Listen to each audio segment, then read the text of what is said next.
pendant cette première session plénière d'octobre 2017 au Parlement à Strasbourg, parmi la vingtaine de dossiers qui ont été débattus pendant cette session, deux sont très importants pour la situation en Europe et pour en particulier les problèmes que rencontrent les citoyens britanniques dans le cadre des négociations du Brexit et la situation en Catalogne par rapport aux positions que le roi d'Espagne, mais aussi que les Espagnols ont pu prendre par rapport à l'organisation de ce référendum. Premier point sur le Brexit, je ne dirais pas que les choses sont simples, mais si on résume, nous sommes dans la période de négociation avec Theresa May et le Royaume-Uni, de sortie du Royaume-Uni de l'Union européenne. C'est une période extrêmement compliquée, mais où justement, parce qu'elle est très compliquée, qu'elle est très sensible également pour les citoyens européens de nationalité britannique, par exemple, qui sont hors du Royaume-Uni, ou ceux qui sont d'une autre nationalité qui vivent au Royaume-Uni, sont vraiment des problèmes très concrets, des problèmes du quotidien qui doivent être pris en compte dans ces négociations. Donc, pour clarifier les choses,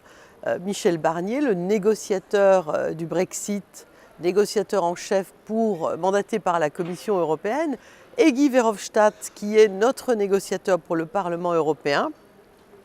une base de travail très claire a été établie avec trois priorités dans les négociations. Justement, les droits des citoyens et le respect de ces droits des citoyens, la situation qui sera celle de l'Irlande une fois le Royaume-Uni sorti de l'Union européenne, et puis évidemment les engagements financiers. Ce dont vous entendez parler dans les médias ou lisez dans la presse, c'est-à-dire une fois la Première ministre dit il n'y a rien à payer, circuler, il n'y a rien à voir,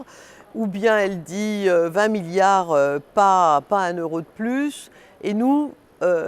avons établi la facture de sortie du Royaume-Uni, c'est-à-dire des engagements qui ont été pris par le Royaume-Uni dans des politiques qui sont en cours et qui doivent être réglés dans une bonne entente entre partenaires, dans une sorte de contrat de vie commune, eh bien, à hauteur de 60 à 70 milliards d'euros. Ces trois conditions-là permettront de régler le divorce et de faire la nouvelle organisation. Ça n'est qu'une fois le divorce prononcé que les Européens, d'une manière assez solidaire, travailleront avec le Royaume-Uni sorti de l'Union européenne à établir des accords qui seront très importants et pour eux et pour nous, mais qui ne peuvent venir qu'après. C'est ces priorités, cette chronologie qui constitue le guide champ en quelque sorte des négociateurs et qui doivent orienter leur travail, certes très difficile, très compliqué,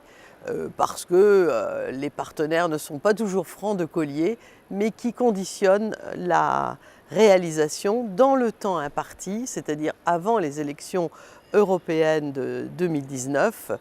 pour régler la décision qui a été prise par les Britanniques de sortir de l'Union européenne.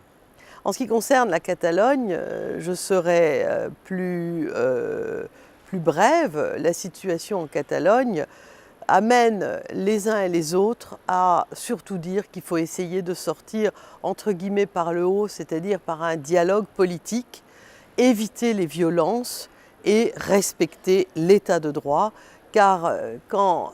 tout a disparu dans l'organisation des sociétés, c'est l'état de droit qui est en quelque sorte vraiment je ne dirais pas la bouée de sauvetage, mais la seule base sur laquelle nous puissions construire véritablement la suite.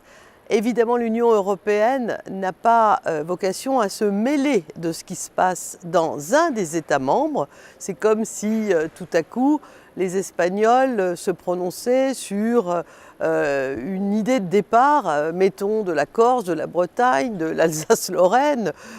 du reste de notre État français, je verrais, moi, d'un mauvais œil que les Catalans ou les Madrilènes décident de mettre leur opinion, leur analyse, leur grain de sel, leur vote sur un sujet qui concerne la souveraineté d'un État membre en soi. En revanche, l'idée de trouver les voies d'une médiation, de s'appuyer sur le droit, de conseiller quelque chose qui est une évidence, qui est d'éviter la violence et de trouver une sortie par le haut, sont des éléments que les Européens, d'une manière quasi unanime, ont évoqués hier pendant cette plénière au Parlement à Strasbourg.